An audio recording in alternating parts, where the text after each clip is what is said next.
എല്ലാവർക്കും ഇൻസൈറ്റ് PSCയിലേക്ക് സ്വാഗതം. ഇന്നത്തെ ദിവസം നമ്മൾ 16ാമത് നിയമസഭയുമായി ബന്ധപ്പെട്ട കാര്യങ്ങളും അതുപോലെ പുതിയ മന്ത്രിമാരുടെ വകുപ്പുകളുമാണ് കൃത്യമായ കോഡുകളിലൂടെയും പിക്ചറിലൂടെയാണ് ഇത് പഠിക്കുന്നത്. നിങ്ങൾ ഈ വീഡിയോ ഒന്ന് കണ്ടു നോക്കണേ അവസാനം വരെ. അവസാനം നിങ്ങൾ പറയും ഇത് അടിപൊളിയായിരുന്നു, എൻ്റെ മനസ്സിൽ ഇത് ഫുള്ള് കയറിയെന്ന്. ഒന്ന് നോക്കിക്കോണേ, എല്ലാ കാര്യങ്ങളും കൃത്യമായിട്ട് ഞാൻ പിക്ചർ ഉപയോഗിച്ചിട്ട് പറഞ്ഞു തരാം. നിങ്ങൾ ക്ലാസ് ഒന്ന് ശ്രദ്ധിച്ചിരുന്നാൽ മാത്രം മതി കേട്ടോ. സോ നമുക്ക് ക്ലാസ്സിലേക്ക് പോയാലോ. നോക്കാം, ഇവിടെ 16ാമത്തെ നിയമസഭയായിരുന്നു. 16ാമത് നിയമസഭയാണെങ്കിൽ 17ാമത് നിയമസഭാ തെരഞ്ഞെടുപ്പ് 17ആണ്. ഇത് രണ്ടും തിരിഞ്ഞു പോകരുത്.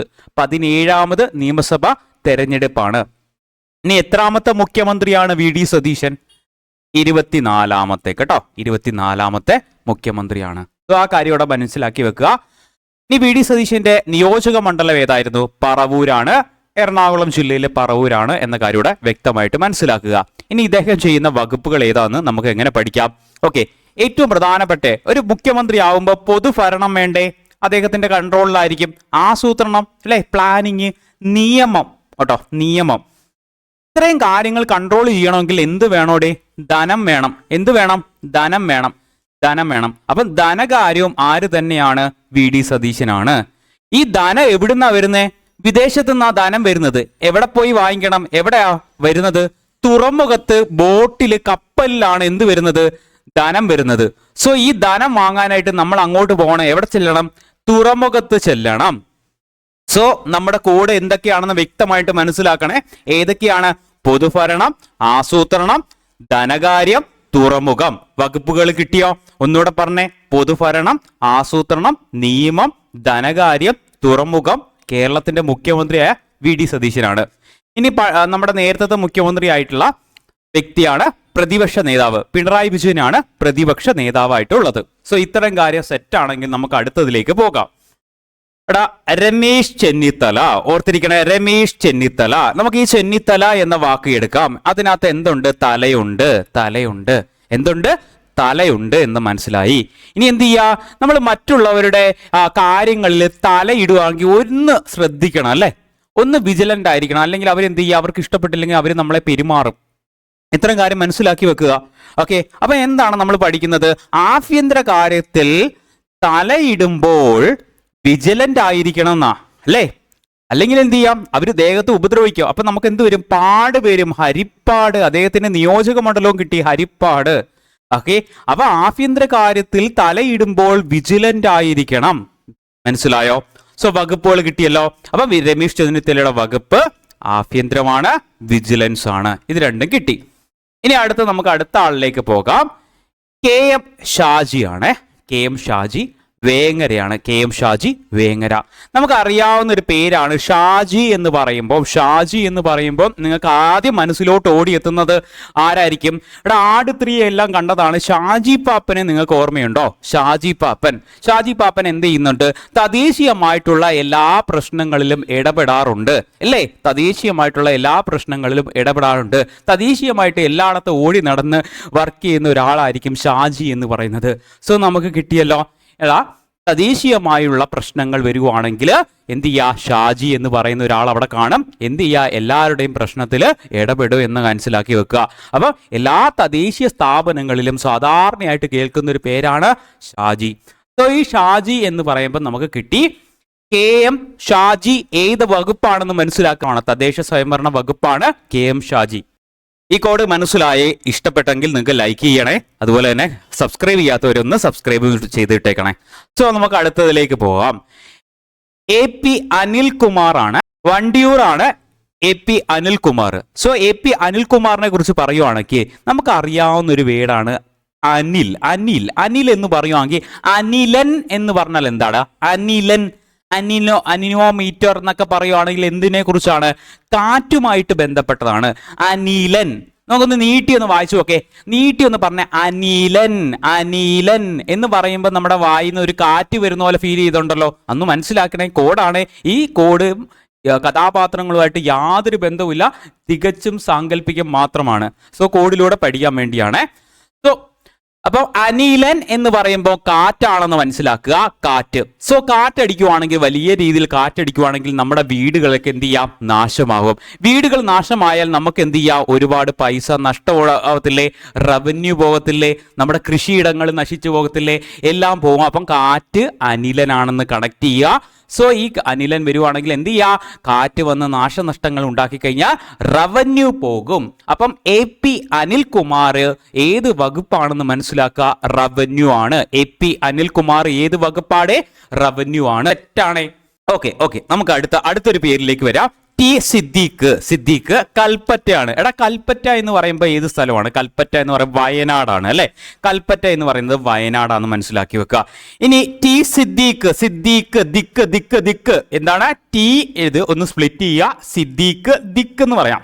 ഓക്കെ, നമുക്ക് ഈ കൽപ്പറ്റയിലേക്ക് പോയി കഴിഞ്ഞാൽ എന്ത് ചെയ്യാ? എല്ലായിടത്തും എന്ത് കൃഷിയാണുള്ളത്? ടീ ആണ് അല്ലേ. ടീ എന്ന് പറയാം. ടീ അല്ലേ. ടീ എന്ന് പറയത്തില്ലേ? ഓർത്തിരിക്കണേ. ഇനി അതുപോലെ ദിക്കിന്റെ കാര്യത്തോട് ഓർക്കുക. ദിക്ക് ദിക്ക് ദിക്ക്. ടീ എന്ന് പറയുന്നത് എന്താണ്? കൃഷിയായിട്ട് നമുക്ക് കണക്ട് ചെയ്യാം. 4 ദിക്കിലും എന്താണ്? കൃഷിയാണ്. 4 ദിക്കിലും എന്താണ്? കൃഷിയാണ്. അപ്പൊ T സിദ്ദീഖ് എന്ന് പറഞ്ഞാൽ ദിക്കിലേക്ക് പോകുക. ദിക്ക് ടീ എന്ന് പറയുന്നത് നമ്മൾക്ക് ഇവിടെ എന്തായിട്ട് എടുക്കുക? തേയില കൃഷിയായിട്ട് എടുക്കുക. കൃഷി എന്നെടുക്കുക. മനസ്സിലായോ? സോ 4 ദിക്കിൽ നോക്കിയാലും എന്ത് കാണാൻ പറ്റും? നമുക്ക് കൃഷി കാണാൻ പറ്റും. അപ്പൊ T സിദ്ദീഖ് കൽപ്പറ്റ എന്തുമായിട്ട് ബന്ധപ്പെട്ടതാണ്? കൃഷിയാണ്. വകുപ്പ് ഏതാണ്? കൃഷിയാണ്. ഓർത്തിരിക്കണേ. 4 സൈഡിലും ദിക്കുകളിൽ ടീ കൃഷിയാണ്. നമ്മൾ നോക്കേ, ഒരു പാടത്തോട്ട് ഇറങ്ങി കഴിഞ്ഞാൽ എല്ലാ സൈഡുകളിലും എന്താണ്? ഒരു വയലിൻ്റെ നടുക്ക് പോയാൽ എല്ലാ സൈഡിലും നമ്മൾ പെട്ടുപോകും. എവിടെ നോക്കിയാലും ഒരുപോലെ ഇരിക്കും. എല്ലായിടത്തും ഒരേ രീതിയിലുള്ള കൃഷിയാണെന്ന് ഓർക്കുക. അപ്പൊ സിദ്ദീഖ് ദിക്ക് കൃഷി. ദിക്ക് കൃഷി കിട്ടുന്നുണ്ടല്ലോ. അടുത്തതിലേക്ക് പോകാം. K മുരളീധരനെ പറ്റിയാണ്. അദ്ദേഹത്തിന്റെ നിയോജക മണ്ഡലം വട്ടിയൂർക്കാവാണ്. സോ നമുക്ക് മുരളി എന്ന് പറയുമ്പോൾ തന്നെ ഓക്കെ, നമുക്ക് കൃഷ്ണന്റെ ഓടക്കുഴൽ നോക്കാം. മുരളി എന്ന് പറയുമ്പോൾ അല്ലേ. സോ ഇത് എവിടെയാണ് കൃഷ്ണൻ കൂടുതലായിട്ട് കാണപ്പെടുന്നത്? എവിടെയാണ്? അമ്പലത്തിലാണ് അല്ലേ. നമുക്ക് മുരളി, കൃഷ്ണൻ, അമ്പലം. അപ്പൊ മുരളി എന്ന് പറയുമ്പോൾ നമുക്ക് എന്ത് ചെയ്യാം? കൃഷ്ണനുമായിട്ട് കണക്ട് ചെയ്യുക. സോ കൃഷ്ണൻ എവിടെയാണ്? കൂടുതൽ അമ്പലത്തിലാണ്. മനസ്സിലായോ? സോ നമുക്ക് എന്ത് കണക്ട് ചെയ്യാം? ഓക്കെ, എടാ മുരളി ഒന്നുകൂടെ പറയുവാണ്. ദെൻ അത് കഴിഞ്ഞിട്ട് ഈ അമ്പലം ആരുടെ വകയാണ്? ദേവസ്വത്തിന്റെ വകയാണ്. ഇപ്പൊ അമ്പലത്തിൽ നമ്മൾ എന്തിനാ പോകുന്നേ? എൻ്റെ ആരോഗ്യം നന്നാക്കണേ, എന്നെ കൂടുതൽ കാലം ജീവിച്ചിരിപ്പിക്കണേ, എനിക്ക് രോഗങ്ങളൊന്നും വരാതെ, എൻ്റെ കാര്യം മാത്രമല്ലേ നമ്മൾ പോകുന്നത്? അല്ലെങ്കിൽ ആരോഗ്യം, നമ്മുടെ വീട്ടിലുള്ളവരുടെ ആരോഗ്യം നന്നാക്കണേ എന്ന കാര്യമല്ലേ നമ്മൾ അമ്പലത്തിൽ പോയി പറയുന്നത്? സോ ആരോഗ്യം കണക്ട് ചെയ്യുക. മനസ്സിലായോ? ഓക്കെ, അപ്പൊ മുരളി എന്തുമായിട്ട് ബന്ധപ്പെട്ട? അമ്പലവുമായിട്ട് ബന്ധപ്പെട്ട. സോ അതുകൊണ്ട് ദേവസ്വമാണ്.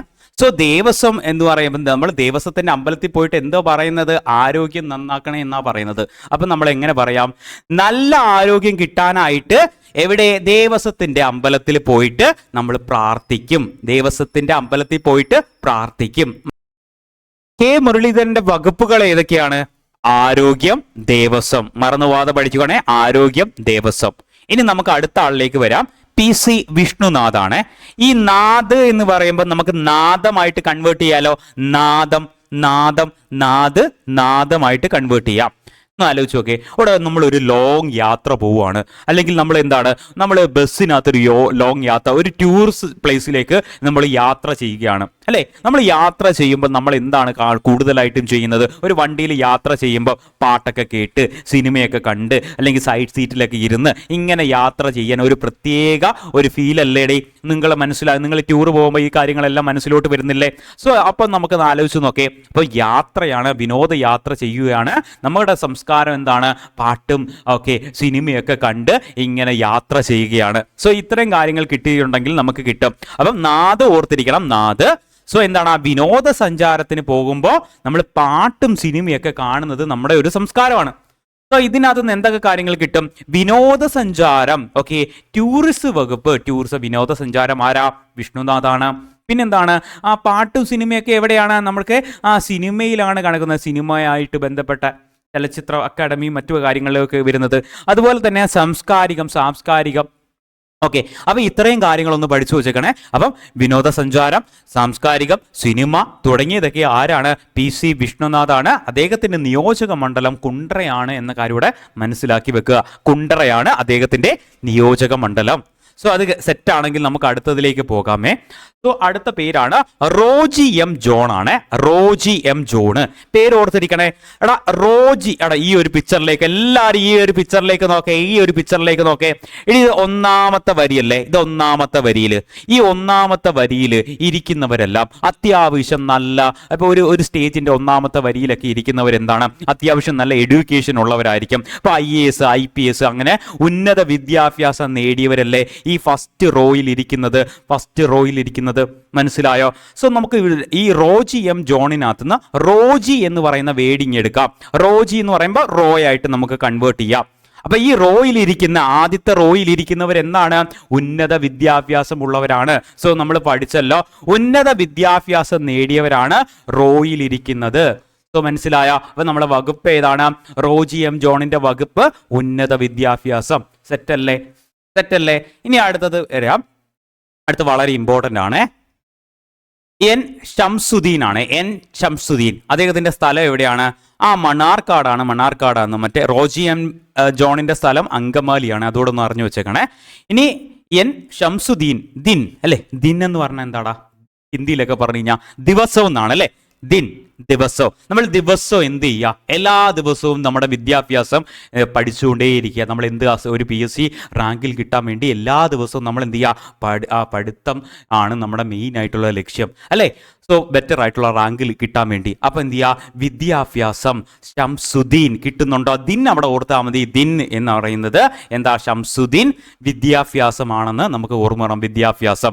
സോ വിദ്യാഭ്യാസവുമായിട്ട് ബന്ധപ്പെട്ടതാണ് ആര്? പൊതുവിദ്യാഭ്യാസം, വഖഫ് തുടങ്ങിയ കാര്യങ്ങൾ എൻ ഷംസുദ്ദീൻ ആണ് എന്ന കാര്യം മനസ്സിലാക്കി വെക്കുക. നമുക്ക് അടുത്തതിലേക്ക് പോകാമേ. PK ബഷീർ. ആരാ? PK ബഷീർ ആണ്. ഏറനാടാണ് അദ്ദേഹത്തിന്റെ താലൂക്ക്. PK ബഷീർ. നമുക്ക് ബഷീർ എന്ന് കേൾക്കുമ്പോൾ തന്നെ നമ്മുടെ മനസ്സിലേക്ക് എത്തുന്ന ബഷീറിന്റെ ഒരു കൃതി ഏതാണെന്ന് നിങ്ങളുടെ മനസ്സിൽ കിട്ടിക്കാണും. ആരാണ്? പാത്തുമ്മയുടെ ആടാണ് അല്ലെ. പാത്തുമ്മയുടെ ആട് കോമൺ ആയിട്ട് നോർമലായിട്ട് എല്ലാവർക്കും കാണാൻ പറ്റുന്ന അല്ലെങ്കിൽ വായിച്ചിട്ടുള്ളതുമായിട്ടുള്ള ഒരു നോവലാണ് ഇത് പാത്തുമ്മയുടെ ആട് എന്ന് പറയുന്നത്. സോ ഈ ഒരു പാത്തുമ്മയുടെ ആടിനെ ഒരു PWD റോഡിൽ കൊണ്ട് കെട്ടിയെന്ന് നിങ്ങളൊന്ന് ഇമാജിൻ ചെയ്തേ. ഒന്ന് ഇമാജിൻ ചെയ്തേ. എന്താണ്? ബഷീർ വേണം. ബഷീറുമായിട്ട് ബന്ധപ്പെട്ട് ആടിനെ എവിടാണ് കെട്ടിയത്? റോഡിലാണ്. സോ നമുക്ക് ഇവിടെ പഠിച്ചല്ലോ. ബഷീറിന്റെ ആട് പൊതുവായുള്ളൊരു പുസ്തകമാണ്. പൊതുമരാമത്ത് എന്ന പേരിലേക്ക് വരാം. പൊതുമരാമത്ത്. ആടിനെ എന്ത് ചെയ്യും? മരത്തിൽ കെട്ടുന്നു. റോഡിന്റെ സൈഡിലുള്ള മരത്തിൽ കെട്ടുന്നു. സോ മനസ്സിലാക്കി വെക്കുക. വകുപ്പ് ഏതാണ്? പൊതുമരാമത്താണ്. ആരാണ്? PK ബഷീർ ആണ്. PK ബഷീർ. ഇനി അടുത്തതിലേക്ക് വരാം. CP John. ജോൺ ഹോൺ കിട്ടുന്നുണ്ടോ? ജോൺ ഹോൺ കിട്ടിയല്ലോ. ജോൺ ഹോൺ അടിക്കുന്ന എവിടാടേ? ഹോൺ അടിക്കുന്നത് നമുക്ക് വാഹനങ്ങളിൽ പോകുമ്പോൾ ഗതാഗതവുമായിട്ട് ബന്ധപ്പെട്ടല്ലേ വെച്ച് താങ്ങി നമ്മൾ ഹോൺ അടിക്കാറുണ്ട്. ഹോൺ അടിക്കുന്നുണ്ട് അല്ലേ. ഹോൺ അടിക്കുവാണെങ്കിൽ നമുക്ക് പറയാം എന്താണ്? CP ജോൺ എന്തുമായിട്ട് ബന്ധപ്പെട്ടതാണ്? ഗതാഗതവുമായിട്ട് ബന്ധപ്പെട്ടാണ്. സോ അദ്ദേഹത്തിന്റെ നിയോജക മണ്ഡലം ഏതാ? തിരുവനന്തപുരമാണ് എന്ന കാര്യം ഇവിടെ അറിഞ്ഞു വെക്കുക. സെറ്റാണോ? സോ അടുത്തതിലേക്ക് പോകാം. ഓക്കെ, സണ്ണി ജോസ് ആണ്. സണ്ണി ജോസ് പേരാവൂർ ആണ്. സണ്ണി ജോസ് പേരാവൂർ. സണ്ണി എന്ന് പറയുമ്പോൾ തന്നെ സണ്ണുമായിട്ട് നമുക്ക് കണക്ട് ചെയ്യാം. സണ്ണുമായിട്ട് കണക്ട് ചെയ്യുവാണെങ്കിൽ സണ്ണിലൂടെ നമുക്ക് എന്ത് ചെയ്യാം? സോളാർ പാനൽ വെച്ചിട്ട് എന്ത് കിട്ടും? നമുക്ക് വൈദ്യുതി കിട്ടും. സോളാർ പാനൽ വെച്ചിട്ട് വൈദ്യുതി കിട്ടും. വൈദ്യുതി എന്ന് പറയുന്നത് ഒരു റിന്യൂവബിൾ എനർജി സോഴ്സ് ആണ്. പരിസ്ഥിതിക്ക് ഗുണകരമാണ് അല്ലെ. ഒരു എക്കോ ഫ്രണ്ട്ലി ആണ് എന്ന കാര്യത്തിലേക്ക് വരാം. അപ്പം നമുക്ക് കണക്ട് ചെയ്യാം പരിസ്ഥിതി. രണ്ട് കാര്യങ്ങൾ ഇവിടെ കൃത്യമായിട്ട് മനസ്സിലാക്കി വെച്ചിട്ടുണ്ട്. നമുക്ക് ആ സണ്ണി എടുക്കുവാണെങ്കിൽ സൂര്യൻ അല്ലെങ്കിൽ സണ്ണ് എടുക്കുക. സണ്ണിലൂടെ നമുക്ക് എന്താണ് കിട്ടുന്നത്? വൈദ്യുതിയാണ്. സോ വൈദ്യുതിയാണ് ഇമ്പോർട്ടൻ്റ് ആയിട്ട് നമുക്ക് പഠിക്കേണ്ടത്. വൈദ്യുതിയാണ്. ദെൻ വൈദ്യുതി എന്ന് പറയുന്നത് എന്താണ്? ഇങ്ങനെ ഉണ്ടാക്കുന്ന വൈദ്യുതി പരിസ്ഥിതിക്ക് നല്ലതാണ്, എക്കോ ഫ്രണ്ട്ലി ആണ്. സോ പരിസ്ഥിതിയും വൈദ്യുതിയും ആരാണ്? സണ്ണി ജോസഫ് ആണ് എന്ന കാര്യത്തിലേക്ക് വരാം. സോ അത്രയും കാര്യങ്ങൾ ക്ലിയർ ആയിട്ട് മനസ്സിലാക്കി വെക്കുക. ഇനി അടുത്തതിലേക്ക് വരാം. മോൻസ് ജോസഫ് ആണ്. മോൻസ് ജോസഫ്. സോ ഈ മോൻസ് ജോസഫിലേക്ക് വരുവാണെങ്കിൽ ഈ മോനെ എന്ന് വിളിക്കത്തില്ലേ നമ്മൾ? മോനെ വെള്ളത്തിൽ കളിക്കരുതേ, വെള്ളം കുഴപ്പമാണ്, വലിയ മഴയൊക്കെ വരുന്നതാണ്, വെള്ളത്തിൽ കളിക്കരുതേ എന്നൊക്കെ പറയത്തില്ലേ? സോ എന്തുകൊണ്ട് അങ്ങനെ പറയുന്നത്? ഓക്കെ, വെള്ളം ഇച്ചിരി ഡേഞ്ചർ ആണ് അല്ലെ, കൊച്ചു കുട്ടികളാണ്, അപ്പം വെള്ളത്തിൽ വീണു കഴിഞ്ഞാൽ നീന്തൽ അറിയത്തില്ലെങ്കിൽ എന്താ താന്നു പോകാറുണ്ട്, മരണപ്പെടാറുണ്ട്. അല്ലെങ്കിൽ വെള്ളത്തിൽ കൂടുതലായിട്ട് കളിക്കുവാണെങ്കിൽ എന്ത് ചെയ്യുക, ഇങ്ങനെ ഏതെങ്കിലും ഒക്കെ രോഗങ്ങൾ വരാൻ ചാൻസ് ഉണ്ട്. അപ്പം മോൺസ് എന്ന് പറയുമ്പോൾ മോനെ എന്ന് വിചാരിക്കുക കേട്ടോ, മോൺസ് എന്ന് പറയുമ്പോൾ മോനെ എന്ന് വിചാരിക്കുക. സോ എന്താണ് മോൺസ്, മോൻ കണക്ട് ചെയ്യണേ. എവിടെ കളിക്കരുതെന്നാ പറയുന്നത്? ജലത്തിൽ കളിക്കരുത്. അപ്പൊ നമ്മൾക്ക് പറയാലോ, മോൺസ് ജോസഫ് ഏത് വകുപ്പുമായിട്ട് ബന്ധപ്പെട്ടയാണ്? ജലവിഭവം ജലസേചനം എന്ന കാര്യത്തിലേക്ക് വരിക. ജലവിഭവം ജലസേചനം. മോൺസ്, മോൻ എന്ന് ഓർക്കുക, ജലത്തിൽ കളിക്കരുത് എന്ന് വിചാരിക്കുക. മോൺസ് ജോസഫ് എന്താണ്? ജലവിഭവം ജലസേചനമാണ്, വാട്ടർ സപ്ലൈയുമായിട്ട് ബന്ധപ്പെട്ടയാണ്. സെറ്റല്ലേ? സെറ്റല്ലേ? സെറ്റാണെങ്കിൽ അടുത്തതിലേക്ക് പോവാ. സോ അടുത്ത ഒരാളുടെ പേരാണ് അനൂപ് ജേക്കബ്. അനൂപ് ജേക്കബിന്റെ വകുപ്പ് അറിയാൻ വേണ്ടി നമുക്ക് അനൂപ് ബി എടുക്കുന്നു. അനൂപ് AB എടുക്കാം. AB Anoop B. Okay. So അദ്ദേഹത്തിന്റെ സ്ഥലം എറണാകുളമാണ്. സോ ഈ ഒരു പിക്ചറിലേക്ക് നോക്കുക. AB മാർട്ട് എന്ന് പറഞ്ഞ ഒരു സൂപ്പർ മാർക്കറ്റ് ആണ്. സോ ഈ സൂപ്പർ മാർക്കറ്റിൽ എന്താണ് പറയുന്നത്? ഈ സൂപ്പർ മാർക്കറ്റിൽ എന്താ? ഉപഭോക്തൃ കാര്യവുമായി ബന്ധപ്പെട്ട കാര്യങ്ങളല്ലേ ഇവിടെ കിട്ടുന്നത്? സിവിൽ സപ്ലൈസുമായിട്ട് ബന്ധപ്പെട്ട കാര്യങ്ങളെ സൂപ്പർ മാർക്കറ്റിലുമായിട്ട് ബന്ധപ്പെട്ടത്. അപ്പോൾ അവിടെ ഒന്ന് കണക്ട് ചെയ്ത് നോക്കണേ. സോ AB മാർട്ട് എന്ന് പറഞ്ഞ സൂപ്പർ മാർട്ട്, അനൂപിന്റെ സൂപ്പർ മാർട്ട് എന്താണ്? ഉപഭോക്തൃ കാര്യവുമായിട്ട് ബന്ധപ്പെട്ടതാണ്. ഓർത്തിരിക്കുക, ഉപഭോക്തം അടുത്ത് വെച്ചുക, ഉപഭോക്തൃ നിയമവുമായിട്ട് ബന്ധപ്പെട്ടത്. ഓക്കെ. അതുപോലെ സിവിൽ സപ്ലൈസ്, അപ്പൊ അനൂപുമായിട്ട് ബന്ധപ്പെട്ട് നമ്മൾ പഠിച്ചു വെച്ചേക്കുക. ഏതാണ്? ഉപഭോക്തൃ കാര്യവും സിവിൽ സപ്ലൈസുമാണ്. സിവിൽ സപ്ലൈസ് ഇതിലേക്ക് വരാം. ഷിബു ബേബി ജോൺ ആണ്. ഷിബു ബേബി ജോൺ പഠിക്കാൻ വേണ്ടി ഈ ബേബി എങ്ങ് എടുക്കുക. ഈ ബേബി എടുത്തതിന് ശേഷം ഈ ഒരു പിക്ചറിലേക്ക് നോക്കേ. ഈ ഒരു ബേബി എന്താണ് ഉണ്ടാക്കുന്നത്? കേക്കാണ് ഉണ്ടാക്കുന്നത്. എവിടെ ഉണ്ടാക്കുന്നത്? ബാക്കിൽ എന്താ? ഫോറസ്റ്റ് ആണ്. സോ ബ്ലാക്ക് ഫോറസ്റ്റ് ആണ് ഉണ്ടാക്കുന്നത്. ഈ ബ്ലാക്ക് ഫോറസ്റ്റ് ഉണ്ടാക്കുന്നത് നോക്കിയ കറക്റ്റ് പ്രൊഫഷണൽ ആയിട്ടല്ലേ ഉണ്ടാക്കുന്നത്? നോക്കി ആ പിക്ചർ മാത്രം നോക്കി, അതിൻ്റെ ഇൻഗ്രീഡിയൻസ് ഉണ്ട്, അതിന് വേണ്ടിയിട്ടുള്ള എല്ലാ കാര്യങ്ങളും ഉണ്ട്. വളരെ പ്രൊഫഷണൽ ആയിട്ടാണ് ഉണ്ടാക്കുന്നത്. അതിന് എന്ത് വേണം? സ്കില്ല് വേണം. ഓക്കെ. അപ്പം ഇത്രയേ ഉള്ളൂ നമ്മുടെ കോഡ്. അപ്പം ബേബി എന്തുണ്ടാക്കുന്നു? Black forest. എന്താണ് അതിന് എന്ത് വേണം? സ്കില്ല് വേണം. അപ്പം ഷിബു ബേബി ജോണിന്റെ ഏതൊക്കെ സ്ഥലങ്ങളാണ്? ഒന്ന് വനം സംരക്ഷണം. ഏതാണ്? വനസംരക്ഷണം. നൈപുണ്യം. ഓക്കെ, സ്കില്ല് വികസനവുമായിട്ട് ബന്ധപ്പെട്ടതാണ് നൈപുണ്യം. സെറ്റാണോ? ബേബിയുടെ ഈ കോഡൊന്ന് മനസ്സിലാക്കണം. ബേബി എന്തുണ്ടാക്കുന്ന? Black forest. ആ ബ്ലാക്ക് ഫോറസ്റ്റ് ഓർത്ത് വെക്കണം. അതിന് എന്ത് വേണം? സ്കില്ല് വേണം. സ്കില്ല് എന്ന് പറഞ്ഞാൽ നൈപുണ്യം. സെറ്റല്ലേ? അദ്ദേഹത്തിന്റെ നിയോജക മണ്ഡലം പഠിച്ചു വെക്കുക. ചവറയാണ്. നിയോജക മണ്ഡലം ചവറയാണ്. സോ അടുത്തതിലേക്ക് വരാം. ഓക്കെ, ബിന്ദു കൃഷ്ണയാണ്. ബിന്ദു കൃഷ്ണ. ഓക്കെ, ബിന്ദു. രണ്ട് കോഡുകൾ ഞാൻ പറഞ്ഞുതരാം. ഒന്നാമത്തെ കോഡ് ഞാൻ പറഞ്ഞുതരാം പെട്ടെന്ന് മനസ്സിലാവാൻ വേണ്ടിയാണ്. ബിന്ദു എന്ന് പറയുന്നത് ഫുൾ സ്റ്റോപ്പ് അല്ലേടാ. നമ്മളൊരു ബിന്ദുവിൽ വന്ന് നിൽക്കുവാണ്. PSCയിലോട്ട് ഇറങ്ങുന്ന ഒരു വിദ്യാർത്ഥി ആയാലും വിദ്യാർത്ഥിനി ആയാലും എന്ത് ചെയ്യുക? ഒരു ബിന്ദുവിലേക്ക് വന്ന് നിൽക്കുവാണ്. അപ്പൊ എന്ത് ചെയ്യുക? ഓക്കെ, പെണ്ണ് കിട്ടുന്നില്ല, കുട്ടികളുണ്ടാവുന്നില്ല, ഫാമിലി ആവുന്നില്ല, ദെൻ അതുപോലെ തന്നെ ബെറ്റർ ആയിട്ടുള്ള ജോലി കിട്ടുന്നില്ല. ഇത് മൂന്ന് ഒരു PSCയുമായി ബന്ധപ്പെട്ട് അലട്ടുന്ന ഒരു പ്രശ്നങ്ങൾ തന്നെയാണ്. സോ എന്തൊക്കെയാണ്? അപ്പം ബിന്ദുവിൽ അവർ നമ്മൾ ഫുൾ സ്റ്റോപ്പ്, ലൈഫിൽ ഒരു ഫുൾ സ്റ്റോപ്പിലേക്ക് വന്ന് നിൽക്കുവാണ്. സോ ബിന്ദുവിനെ കുറിച്ച് പറയുവാണെങ്കിൽ ഓക്കെ, ബിന്ദു എന്ന് പറയുന്ന ഒരു വനിതയാണെന്ന് കൺസെപ്റ്റ് ചെയ്യുക. ഇനി നോക്കേ, അവരുടെ വകുപ്പുകൾ ഏതാണെന്ന് നോക്കുക. വനിതാ ശിശു ക്ഷേമം, അതുപോലെ തൊഴിൽ. നോക്കേ, വനിതയെ കിട്ടുന്നില്ല, ഫാമിലി സെറ്റായി കുട്ടികളൊന്നും ഉണ്ടാവുന്നില്ല, ദെൻ എന്താണ്? തൊഴിലും കിട്ടുന്നില്ല. അപ്പം നമുക്ക് കിട്ടുമല്ലോ വനിതാ ശിശുക്ഷേമം, തൊഴിൽ. ഇങ്ങനെയൊന്നും കിട്ടാതെ നമ്മൾ എന്താണ്? ഒരു ഫുൾ സ്റ്റോപ്പിൽ വന്ന് ഇങ്ങനെ നിൽക്കുവാണ് ബിന്ദു. സോ ബിന്ദുവിനെ കുറിച്ചുള്ള കാര്യങ്ങളാണ് പറഞ്ഞിരിക്കുന്നത്. ഈ കാര്യം മനസ്സിലായില്ലെങ്കിൽ മറ്റൊരു കോഡുകൂടെ പറഞ്ഞുതരാം.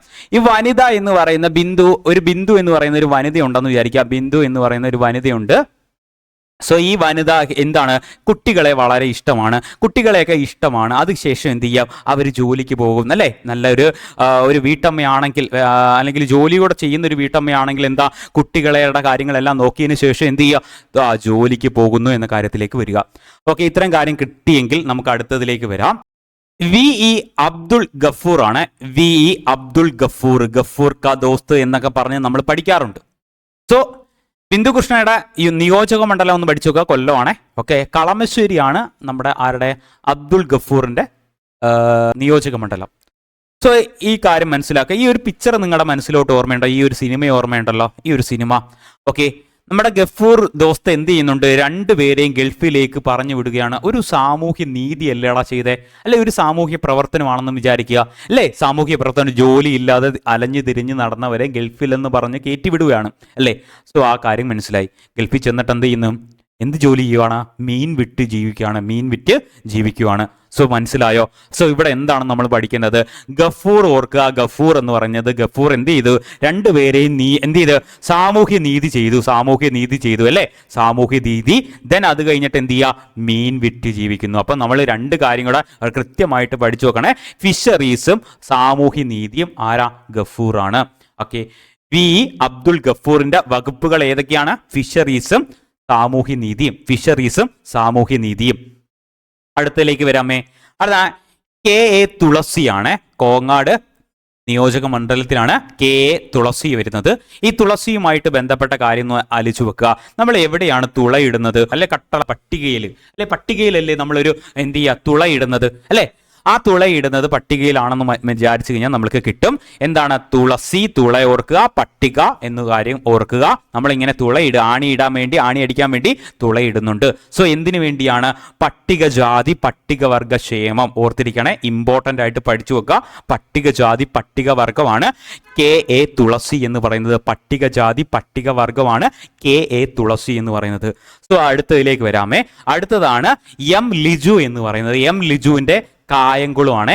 ലിജു എഴുതുമ്പോൾ LI ചെയ്യുവാണല്ലോ, LI ചെയ്യൂ. സോ ലിജു ലിക്കർ എന്ന് പറഞ്ഞ് ഓർക്കുക. ലിക്കർ എന്ന് പറയുന്നത് എന്താണ്, ലിക്കർ കച്ചവടമായിരുന്നു അദ്ദേഹത്തിന് ആദ്യത്തെ കച്ചവടം എന്തായിരുന്നു, മദ്യമായിരുന്നു. സോ മദ്യമായിരുന്നെങ്കിൽ ഇത് ആര് പിടിക്കും, എക്സൈസ് പിടിച്ചുകൊണ്ട് പോകും. സോ അത് കഴിഞ്ഞിട്ട് പിന്നീട് അദ്ദേഹം എന്ത് കച്ചവടം വന്നു, അത് ജ്യൂസ് കച്ചവടത്തിലേക്ക് വന്നു. സോ ജ്യൂസ് വരുവാണെങ്കിൽ എല്ലാവർക്കും എന്താണ്, സഹകരണം ഉണ്ടായിരിക്കും, എല്ലാവരുടെയും സഹകരണം ഉണ്ടായിരിക്കും. മദ്യ കച്ചവടം ആണെങ്കിൽ എല്ലാവരും സഹകരിക്കുമോ, ഇല്ല. അപ്പം നമ്മൾ അത് മനസ്സിലാക്കി വെക്കുക. അപ്പൊ എന്താണ്, ഓക്കെ, ലിജു ആണ്. ലിജു ഒക്കെ ആദ്യം എന്താണ്, ലിജുവിനെ നമ്മൾ സ്പ്ലിറ്റ് ചെയ്യുന്നുണ്ട്, LI ചെയ്യൂ. ഓക്കെ, LI എന്ന് പറയുമ്പോൾ എന്താണ്, ലിക്കർ ഉണ്ടാക്കി കഴിഞ്ഞാൽ എക്സൈസുകാർ പിടിക്കും. ലിക്കർ ഉണ്ടാക്കി കഴിഞ്ഞാൽ ആര് പിടിക്കും, എക്സൈസുകാർ പിടിക്കും. ജ്യൂസ് ആണെങ്കിൽ സഹകരണത്തോടെ എല്ലാവർക്കും കൊടുക്കാൻ പറ്റും. നമ്മുടെ വകുപ്പുകൾ എന്താണ്, എക്സൈസ് സഹകരണം. ആരാണ് എക്സൈസ് സഹകരണം, ആരാണ്, ലിജു ആണ്. ഓർത്തിരിക്കുക, ലിജു ആണ്. തെറ്റാണല്ലോ. ഇനി അടുത്തതിലേക്ക് വരാം. PK കുഞ്ഞാലിക്കുട്ടിയാണ്. അദ്ദേഹത്തിന്റെ നിയോജക മണ്ഡലം മലപ്പുറമാണ്. ഏറ്റവും പ്രായം കൂടിയ മന്ത്രിയാണ്. ഓർത്തിരിക്കുക, ഇപ്പോഴത്തെ 16ാമത്തെ നിയമസഭയിലെ ഏറ്റവും പ്രായം കൂടിയ മന്ത്രിയാണ്. സോ കുട്ടി എന്ന് പറയുമ്പോൾ നമ്മൾ അവിടെ കുട്ടി എടുക്കാമല്ലോ. കുട്ടിക്ക് എന്താണ് കൂടുതൽ ഇഷ്ടം, എന്താണ് ഇപ്പോൾ ഉള്ള കുട്ടികൾക്കെല്ലാം AI പോലുള്ള അല്ലെങ്കിൽ കമ്പ്യൂട്ടർ പോലുള്ള കാര്യങ്ങൾക്ക് വലിയ താല്പര്യമാണ്, അല്ലേ? താല്പര്യമാണ്. അങ്ങനെ അതിൽ നല്ല ഫോക്കസ് കൊടുത്തു കഴിഞ്ഞാൽ അത് വാണിജ്യപരമായിട്ട് മാറ്റിയിട്ട് നല്ല വ്യവസായങ്ങളിലേക്ക് പോകാം, നല്ല പ്രൊഡക്റ്റ് നമുക്ക് ഉണ്ടാക്കാം, അല്ലേ? വ്യവസായശാലകളിലേക്ക് പോകാം, വാണിജ്യപരമായിട്ട് നമുക്ക് ഇമ്പ്രൂവ് ചെയ്യാം. അപ്പോൾ കുട്ടിക്കാലം മുതലേ നമ്മൾ എന്ത് ചെയ്യുക, ഇതിനുള്ള ഒരു ശ്രദ്ധ കൊടുത്തു കഴിഞ്ഞാൽ ആ ഒരു രീതിയിലേക്ക് മാറും. സോ നമ്മുടെ ഇതാണ് കുട്ടികൾക്ക് IT മേഖലയിലാണ്, അല്ലെ? കുട്ടികൾ കൂടുതൽ എവിടെ, IT മേഖലയാണ്. അത് വളർന്ന് പിന്നീട് എന്ത് പോകും, വാണിജ്യത്തിലും വ്യവസായത്തിലും പിന്നീട് താല്പര്യം കാണിക്കും. സോ നമ്മൾ പഠിച്ച വകുപ്പുകളൊന്ന് പഠിച്ചു വെച്ചേക്കണേ. വ്യവസായം, IT, വാണിജ്യം ആരാണ്? സോ PK കുഞ്ഞാലിക്കുട്ടിയാണ്. PK കുഞ്ഞാലിക്കുട്ടി മലപ്പുറമാണ്. മലപ്പുറം. അടുത്തതിലേക്ക് വരാം. OJ ജനീഷ് ആണ്. OJ ജനീഷ് പഠിച്ചു വെച്ചുക, ഇമ്പോർട്ടൻ്റ് ആണ്. OJ ജനീഷ് ഇമ്പോർട്ടൻ്റ് ആണ്. കൊടുങ്ങല്ലൂരാണ്. ഇദ്ദേഹമാണ് ഏറ്റവും പ്രായം കുറഞ്ഞ മന്ത്രി എന്ന് പറയുന്നത്. ഏറ്റവും പ്രായം കുറഞ്ഞ മന്ത്രി. ഓക്കെ, അപ്പം യുവജനമാണ്, നല്ലൊരു യുവാവ്. എപ്പോഴും അദ്ദേഹം എന്ത് ചെയ്യും, എക്സസൈസ് ഒക്കെ ചെയ്യും, അല്ലെ? എക്സസൈസ് ഒക്കെ ചെയ്ത് കഴിഞ്ഞാൽ അദ്ദേഹത്തിന് എന്ത് ചെയ്യുക, നല്ല ആരോഗ്യം, നല്ല എന്താണ് ഓജസ് കിട്ടും എന്ന കാര്യത്തിലേക്ക്. ഈ ഓജസ് കിട്ടുന്ന അദ്ദേഹം എവിടെ ചെയ്യുക, തൊട്ടടുത്തുള്ള ഒരു മ്യൂസിയം ഉണ്ട്. സോ മ്യൂസിയത്തിന്റെ ഫ്രണ്ടിലായിട്ട് കുറേ പേര് എന്ത് ചെയ്യുക, രജിസ്ട്രേഷൻ നടത്തുന്നുണ്ട്. സോ ഈ രജിസ്ട്രേഷൻ നടത്തുന്ന എന്തിനു വേണ്ടിയാ, കായികത്തിന്റെ ഒരു ഈവന്റ് നടക്കുന്നുണ്ട്. സോ അതിന്റെ ഭാഗമായിട്ടാണ് രജിസ്ട്രേഷൻ നടക്കുന്നത്. സോ നമ്മൾ കാര്യം പഠിച്ചു വെച്ചേക്കണേ. എന്തൊക്കെ കാര്യങ്ങൾ ക്ലിയർ ആയിട്ട് മനസ്സിലാക്കി വെക്കുക. ഒന്നാമത്തെ OJ നമുക്ക് കണക്ട് ചെയ്യണം. ഓജസ് കിട്ടും, അല്ലേ? ആർക്കാ കിട്ടുന്നത്? യുവാക്കൾക്കാണ് ഓജസ് കിട്ടുന്നത്. യുവാക്കൾക്കാണ് ഓജസ് കിട്ടുന്നത്. എന്തുമായിട്ട് ബന്ധപ്പെട്ടാണ്? കായികമൊക്കെ ചെയ്യുമ്പോഴല്ലേ ഓജസ് കിട്ടുന്നത്. ഇതിന്റെ ഇവന്റ് നടക്കുന്ന എവിടെ? നമ്മുടെ മ്യൂസിയത്തിന്റെ തൊട്ടടുത്ത് രജിസ്ട്രേഷൻ നടക്കുന്നുണ്ട്. സോ നമ്മുടെ കോഡ് കൃത്യമാണെങ്കിൽ വകുപ്പുകൾ എന്ന് ഒക്കെ യുവജനത്തിന് എന്താണ്? നല്ല ഓജസ് ആണ്. ആ ഓജസ്സിൽ നിന്ന് നമുക്ക് കിട്ടണം OJ ജനീഷ് ആണെന്ന്. കിട്ടിയല്ലോ. അതുപോലെ തന്നെ ഈ യുവജനക്കാർ എന്താണ് ചെയ്യുന്നത്? അവർ കായികമാണ് ചെയ്യുന്നത്. ഈ കായികത്തിന്റെ ഈവന്റ് നടക്കുന്നത് എവിടെയാണ്? മ്യൂസിയത്തിന്റെ അടുത്താണ്. അവിടെ എന്തുകൂടെ നടക്കുന്നുണ്ട്? രജിസ്ട്രേഷൻ നടക്കുന്നുണ്ട്. സോ സെറ്റാണല്ലോ. അപ്പൊ യുവജനക്ഷേമം, കായികം, മ്യൂസിയം, രജിസ്ട്രേഷൻ ആരാണ്? OJ ജനീഷ് ആണ്. അദ്ദേഹത്തിന്റെ നിയോജക മണ്ഡലം കൊടുങ്ങല്ലൂരാണ് എന്ന കാര്യം ഇവിടെ മനസ്സിലാക്കി വെക്കുക. സോ അടുത്തതിലേക്ക് വരാം. സ്പീക്കർ ആരാണ്? തിരുവഞ്ചൂർ രാധാകൃഷ്ണനാണ് സ്പീക്കർ ആയിട്ട് വരുന്നത്. തിരുവഞ്ചൂർ രാധാകൃഷ്ണനാണ് speaker. Deputy speaker Shanimol Usman ആണ്. ഡെപ്യൂട്ടി സ്പീക്കർ ആരാണ്? ഷാനിമോൾ ഉസ്മാൻ ആണ്. പ്രോട്ടൈം സ്പീക്കർ ആരാണ്? G സുധാകരനാണ്. ഓർത്തിരിക്കുക, G സുധാകരനാണ് പ്രോട്ടൈം സ്പീക്കർ ആയിട്ട് വരുന്നത്. അടുത്തിലേക്ക് വരാം. ചീഫ് വിപ്പ് ആരാണ്? അബു ജോൺ ജോസഫ് ആണ് ചീഫ് വിപ്പ് ആയിട്ട് വരുന്നത്. സോ അതുപോലെ അഡ്വക്കേറ്റ് ജനറലൂടെ ഒന്ന് പഠിച്ചു വെച്ചേക്കണേ. ആരാണ് അഡ്വക്കേറ്റ് ജനറൽ? ജാജു ബാബു ആണ് നിലവിലെ advocate general. Okay, advocate general article അറിയാമോ? 165 ആണ് അഡ്വക്കേറ്റ് ജനറൽ ആർട്ടിക്കിൾ. ഓർത്തിരിക്കണേ. ഇനി അടുത്തത് ഡയറക്ട് ജനറൽ ഓഫ് പബ്ലിക് പ്രോസിക്യൂട്ടറിന്റെ ആരാണ്? Direct general of public prosecutor T Asaf Ali ആണ് കേട്ടോ. T ആസഫ് അലി ആണ് director general of public prosecutor ആയിട്ട് വരുന്നത്. T ആസഫ് അലി. സോ നമുക്ക് ഈ ഒരു കോഡും കാര്യങ്ങൾക്കും നിങ്ങൾക്ക് കൃത്യമായി മനസ്സിലായിട്ടുണ്ടെങ്കിൽ നിങ്ങളുടെ അഭിപ്രായം രേഖപ്പെടുത്തുക. ഇതുപോലുള്ള വീഡിയോയുമായിട്ട് നെക്സ്റ്റ് ക്ലാസ്സിൽ വരുന്നതാണ്. Thank you so much.